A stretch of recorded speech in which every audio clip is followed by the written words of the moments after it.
So last month, my roommate Tyler came home from a farmer's market clutching a burlap sack and a wild look in his eye, which, for Tyler, is usually the sign of either a new hobby or a new way to ruin our security deposit.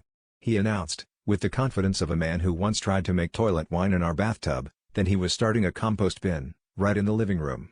"It's eco-friendly," he said. "It's like giving back to the earth, but in our apartment." I figured if he could keep a sourdough starter alive for 2 weeks, maybe he could handle decomposing banana peels in a plastic tub.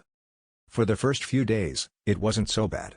Tyler would come home, lovingly stir his pile of coffee grounds and eggshells with a wooden spoon, and narrate the process like David Attenborough.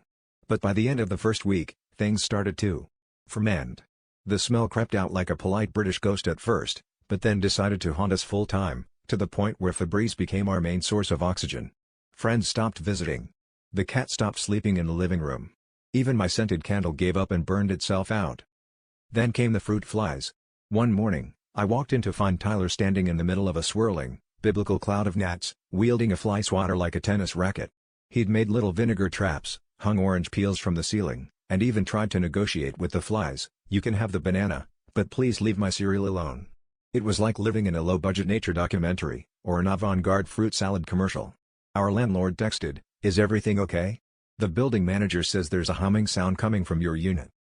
By the time I found a peach pit in my shoe, I decided it was time to intervene. I sat Tyler down and told him, "Look, I appreciate your commitment to saving the planet, but maybe the living room isn't the best place for your compost dreams." He sighed, looking at his now sentient pile of scraps, then admitted, "Yeah, I guess I really let things rot out of control."